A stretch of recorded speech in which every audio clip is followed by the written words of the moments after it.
بسم اللہ الرحمن الرحیم۔ السلام علیکم۔ پاکستان اسٹینڈرڈ ٹائم کے مطابق رات کے 9 بج چکے ہیں۔ آج کی اہم خبریں۔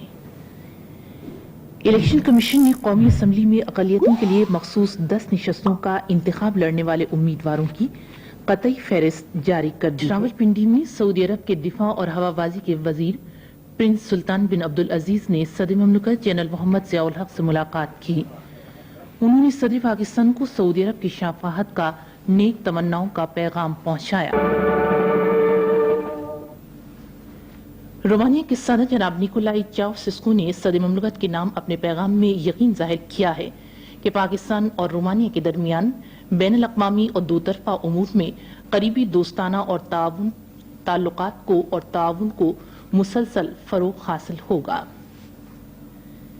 برطانوی وزیراعظم مسز مارگریٹ تھیچر نے وزیراعظم محمد خان جونیجو کے نام اپنے پیغام میں کہا ہے کہ برطانوی حکومت پاکستان سے گہرے دوستانہ مراسم برقرار رکھنے کی آرزومند ہے۔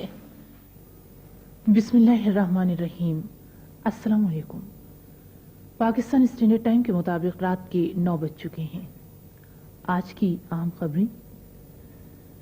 آج اسلام آباد میں صدر مملکت کی صدارت میں اجلاس کو قومی اور صوبائی اسمبلیوں کے انتخابات کے انتظامات سے آگاہ کیا گیا۔ معزز مہمان کے اعزاز میں عشائیہ دیا۔ زرعی ترقی کو حکومت کی پالیسیوں میں انتہائی اہم مقام حاصل ہے اور اس مقصد کے حصول کے لیے چھٹے 5 سالہ منصوبے میں 2 ارب سے زیادہ کی ریکارڈ رقم مختص کی گئی ہے۔ یہ بات منصوبہ بندی کے وفاقی وزیر ڈاکٹر محبوب الحق نے آج اسلام آباد میں زرعی تحقیق کے قومی منصوبے کے بارے میں ایک روزہ سیمینار کے افتتاحی اجلاس سے خطاب کرتے ہوئے کہی۔ پاکستان اور ترکی نے افغانستان کے مسئلے کے مذاکرات کے ذریعے سیاسی حل کی تلاش کی ضرورت پر زور دیا ہے، جس کی بنیاد اقوام متحدہ اور سلامتی کانفرنس کی تنظیم کی قراردادوں پر ہو۔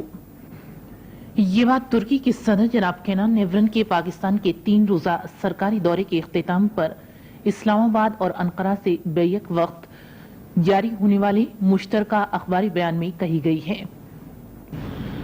کل ملک بھر میں عید میلاد النبی صلی اللہ علیہ وآلہ وسلم پوری عقیدت اور مذہبی جوش و جذبے کے ساتھ منائی جا رہی ہے۔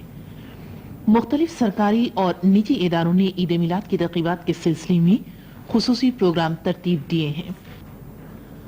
آج اسلام آباد میں 2 روزہ بین الاقوامی سیرت کانفرنس کے اختتامی اجلاس سے خطاب کرتے ہوئے وزیر اعظم محمد خان جونیجو نے امت مسلمہ پر زور دیا ہے کہ وہ دنیا بھر میں امن اور خوشحالی کے فروغ اور قانون کی حکمرانی کے استحکام کے لیے شریعت نبوی صلی اللہ علیہ وآلہ وسلم سے رہنمائی حاصل کرے۔ سینٹ میں آج شام التوا کی 2 تحریکوں پر خارجہ امور کے وزیر مملکت جناب زین نورانی نے کہا کہ مسجد اقصی کو یہودی عبادت گاہ بنانے کے لیے صہیونیوں کی حالیہ کوششوں اور مسجد اقصی کی بار بار بے حرمتی سے پاکستان کی حکومت اور عوام کو شدید غم و غصہ ہے اور مایوسی ہوئی ہے۔ بسم اللہ الرحمن الرحیم۔ السلام علیکم۔ پاکستان کے معیاری وقت کے مطابق دن کے 10 بج چکے ہیں۔ اقوام متحدہ کی سلامتی کونسل نے ہمسایہ ملکوں کو دھمکیاں دینے پر جنوبی افریقہ کی نسل پرست انتظامیہ کی مذمت کی ہے اور اس پر زور دیا ہے کہ وہ ہمسایہ ملکوں کو نسلی امتیاز کا نظام جلد ختم کرنے کے لیے انتظام کرے۔ اس وقت کے بلیٹن میں اس خبر کی تفصیل سب سے پہلے۔